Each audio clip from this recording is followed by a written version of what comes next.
So si Abraham mga kaigsunan, mikuyog sa Ginoo og sa daha ka manlunda niadto sa Sodoma Gomora. Kay gipahibalo man nga sunugonon ang Sodoma Gomora. Muna yung sa kabutang igsoon nga kung sa buhaton sa Dios di na niya itago. Gipahibalo gid si Abraham. Ang Amos 3:7 nagingon, walay buhaton sa Dios gawas kung kiniiyang isulti siyang ulipon nga mao ang mga manalagna. So di kita mabiglaan mga kaigsunan. Ang Dios miuban kang Abraham. Nang lakaw sila dito sa Noan, makita dito sa ubos ang Sodoma Gomora. Samtang ang duha ka manulunda ni adto sa Sodoma Gomora og ang Ginoo mismo nakig-uban kang Abraham. Gipasidan-an ang syudad nga dunay kalayo nga umaabot.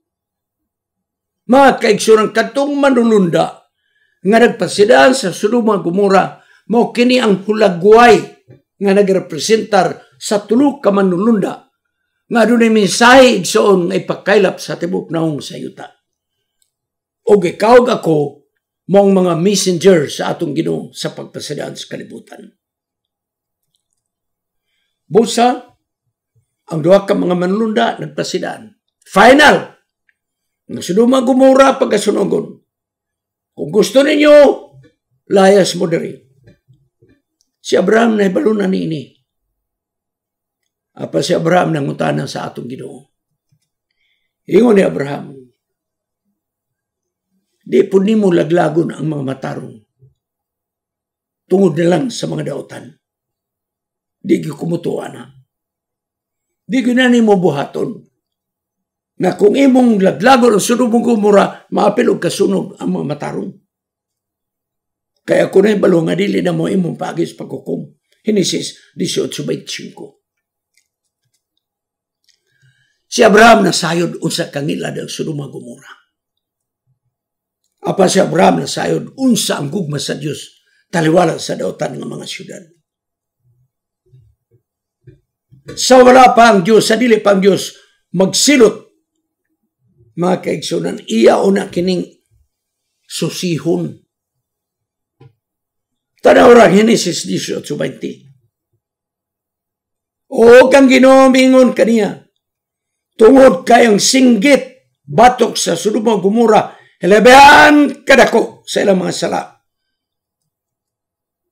Mao nga ko muadto aron mo tan-aw kung ang nahitabo mao bagyod ang singgit sa mga tao. Kay kung dili kini ako mahibaloan. Igsoon niya. Ako muadto. Sa dili paday sunugon susihon gyud. Sa dili paday silutan ang kalibutan mga kaigsunan. Dunay warning gyud. Mao kini igsoon kanang pagsusi nga iya gyud tanaw ng mga tao. Hulagway kini sa mga libro nga balasahon. Nga pagkatanaw kini sa adlaw sa paghukom. Nga din ang mga manlunda nagasaksi sa pagukab ni ginusos ni ining mga libro sa record sa binuhatan. Pinarek 20 versikulo 4, adunay trono. Ang trono mao kini ang husayanan. Adunay nagalingkod sa ilang taliwala nga may otoridad nga gihatag kaniya sa paghukom. Mga kaigsuonan, adunay pagsusi sa mga binuhatan. Aduna. Ugon niya, pinadayag 20:11 na po. Ako nakita ang dako nga puti nga trono og siya nga nagalingkod ni ini. Karaigsoon, maupuda ang talan-aon sa adlaw sa paghukom naa si Jesus sa trono. O ang trono naa sa sanktuaryo, mga kaigsunan. O nagpadayon, pinadayag 20:12. Sa dito na sa trono si Jesus. Doon siya man. Giukab ang mga libro. Giukab igsoon. Kay gitanaw kay pagahukman ang tao nga nangamatay. Sumala sa nagsulat sa libro, sumala sa ilang binuhatan. So may record di ay mga kaigsunan. Nagyo day record. Sa dili pa day silutan ang tao. So sihon una ang binuhatan. O gunya sa pinadayag 20 versikulo 3 siningon din ang dagat iyang ipagula ang mga patay. Ang kamatayon og Hades magapagula sa mga patay niini. Og sila pagahukman ang usa kanila sumala sa ilang binuhatan. Tanaw na igsoon, dili lang kay diretso-diretso. Susihon gyud ang mga binuhatan. Kunya ang kamatayon ug ang Hades igalabay ngadto sa linaw sa kalayo. Mao kinang ikaduhang kamatayon sa linaw nga kalayo. So dunay investigasyon sa libro, mga kaigsunan.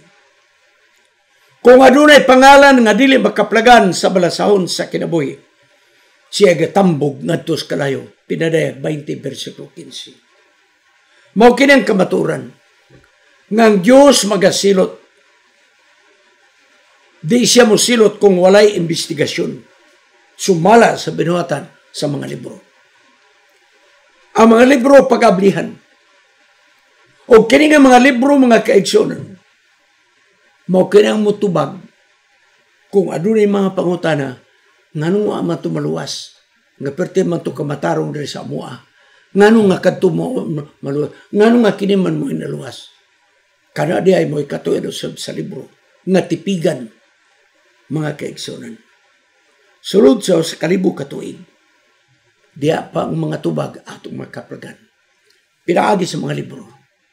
Kung natin pangutana, ablihan, adunay libro nga ipakita o atong masabtan ngano nga kining tawhana na silutan man sa kalayo. Ang Daniel 7, nagahulagway kini sa unsay pamaagis paghukom sa Dios. Kaya ang Diyos nagasulbad sa problema sa sala, samtang giluwas ang mga tao nga dunay balaan nga relasyon ngadto sa atong Diyos. Si Daniel nagayon ng panahon hapit na gayon mobot. Nga ang Diyos magasusi na sa kinabuhi sa tao, sumala sa sinulat. Daniel 7, mao kana ang mga teksto igsoon. O ang Diyos maghukom sa mga tao. Abli ang paghukom, walay tinago. Makita ang ilang binuhatan, dayag o tinago. Ecclesiastes 12:14. Open book, igsoon, ang paghukom. Busa, makatarunganon gayon. Nga dili ta maghukom sa atong isig katao. Kay kitang tanan, muatubang man sa hukmanan. Roma 14:10. Tingali mo abot sa atong na. Ngano nga ang Diyos magbaton man yun og libro. Budi ba si kabro? Ikson, kadang libro dili na para sa atong Diyos. Kayo, bisag walay libro, nahibalo ng Diyos. Apag kadang libro, gitipigan mga kaigsunan. Gitipigan ka na. O kadang libro na ka na, mga kaigsunan. Kaya ko nga manununda, mangutana. Nga ano man to silo sa per, nga ni aklas man yun. O nga ano man to mga manlunda, ni uban man yun niya. O kung mangutana sab kita, mga kaigsunan, na ay libro. Mangutana mo na ay libro, ukba na ninyo. Makita ninyo ang ilang binuhatan. Karon mo balik ta sa Sodoma Gomora. Nagpadala ang Ginoo og manununda. Kay susihon gayon. Kung usa gyud ang tinud nga kahimtang. Kaya yung Genesis 18:20. Og ang Ginoo mingon tungod kay ang paghilak batok sa Sodoma Gomora. Hilabang kadako tungod silang sala nga makalilisang. Busa akong manaog ug akong tanawon kung maabag yun ang nitabo. Kanang purong ako manaog, nagsusi ang atong Ginoo. Wala pa'y sunog, gisusi una, mga kaigsunan. Mauna, igsuon. Ang paghukom, susihon yun ang atong record sa binuhatan. Mga si Abraham, na nakiksulti sa atong Ginoo. Ginoo, kung mo manggali na, ikaw mahibalo magsilot. Total na susi naman yun na nimo. Apang kaayo lang yung mga kaigsunan. Sa wala pa sunuga ang Sodoma Gomora, may ilang discussion sa Ginoo ni Abraham. Open discussion. Nangutana si Abraham. May tungod sa decision sa Diyos. Sometimes sa Daniel City, makita nato mga kaigsunan na dito sa hukmanan sa langit, naable ang kurtina o dito si Jesus sa trono sa santuaryo. Nagkandak na sa paghukom, pagsusi sa mga binuhatan. Ang bugtong katarungan sa Amahan. Nganong ang iyang paghukom pabor sa mga katawhan tungod sa hingpit nga kinabuhi ni Jesus. Kita gidawat sa Amahan tungod kay si Jesus maong naglukat ka nato. Tungod kang Jesus kita na dinawat dito sa trono, mga kaigsunan. Karon mo ato ta sinulat Elijah White. Sa atong kaugaling mo kusog, dili kita magmadaugon sa pagkiglali sa yawa. Kang yawa nagakusar sa atong mga sala. O kita nagatindog sa atubangan sa Dios. Nga kita ang atong mga biste, mga bulingon sa pagpakasala. Parang atong abogado, siya moadto sa Dios alang kanato. O kipangayo sa Dios ang tabang alang sa mga katawhan nga nangayo kapasayuan. Og si Jesus mangayo sa Amahan nga kaluy-an ang mga katawhan. Og iyang sultian ang Amahan sa paghinumdum sa tanang nahitabo kaniya didto sa Kalbaryo. Mao ni ang paagi nga si Jesus magmadaugos pakigaway batok ni Satanas. Ang iyang himpit nga pagsunod sa kasuguan. Mao ni ang puhunan nga nagkagatubang siya sa Dios. Og si Jesus mangayo siyang Amahan nga ang kaluoy ipahamtang kanato tungod kay kita. Iyan ang gilukat, mga kaigsunan. Patriarchs and Prophets, page 586. Moto na taigsuon sa paghagpat na. Ang Diyos mo ang Diyos sa gitawag due process. Imbestigahon una. Sa dili pa ang paghukom. Balik ta naman sa Eden. Siya na si iba. Gipangutana una ni kaon ba mo sa bungas kahoy nga akong gidili. Una sila. Gipagawa sa tanaman sa Eden. May investigasyon kang adan kang iba. Sa wala pa sunuga ang Sodoma Gomora, ang Ginoo mismo nagpada siya manunod sa pagsusi, sa pagpasidaan. Gipasidaan sa mga manlunda.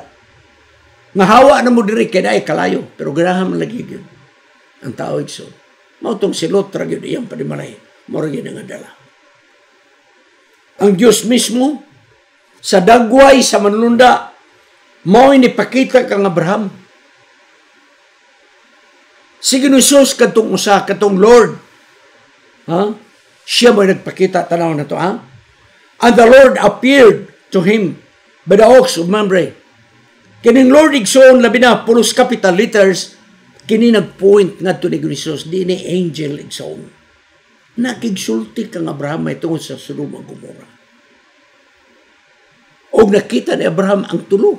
Nga naman, duhay manlunda, usa, si Jesus, apan sa dagway sa manlunda. Busa igsoon. Kining tulo, ang usa ni mo si Jesus, nga nakikad ni Anton Abraham, nakigsulti may tungod sa paghukom sa Sodoma Gomora.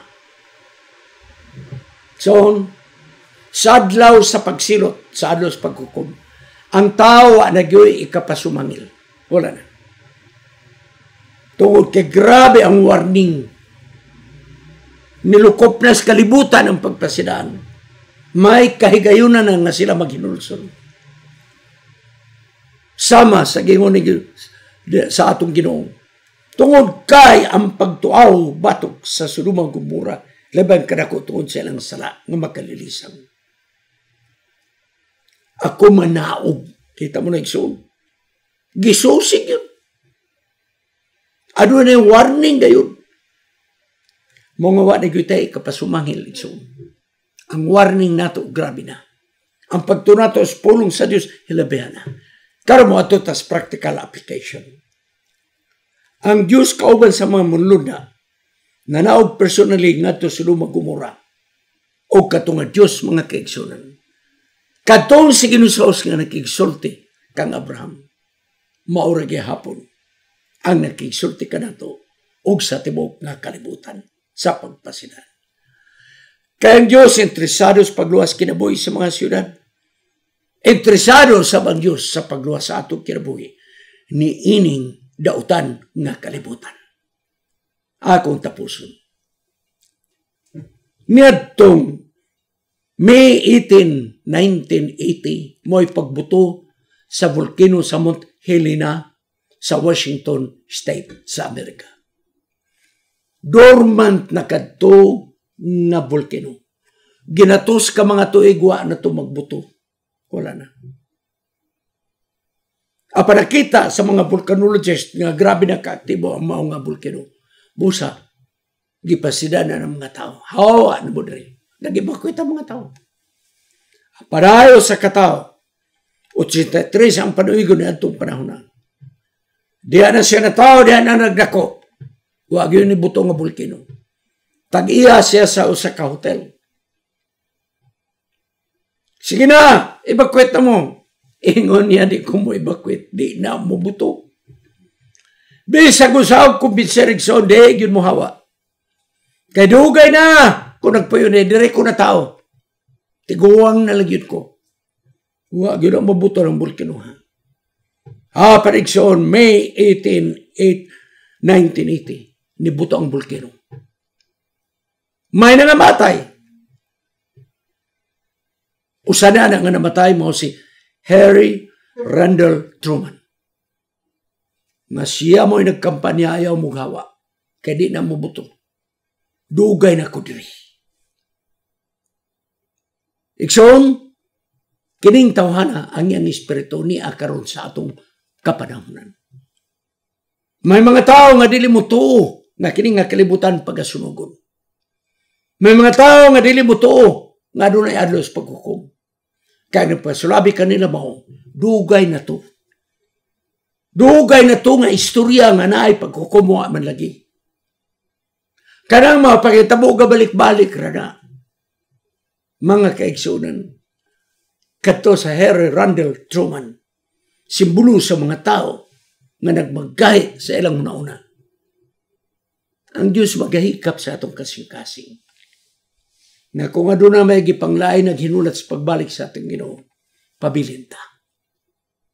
Ano na yung maabot ng katapusan sa paghukom. Magabot ta. O Diyos, salamat sa imong pasidaan. Igo na ang imong pasidaning nga kalibutan.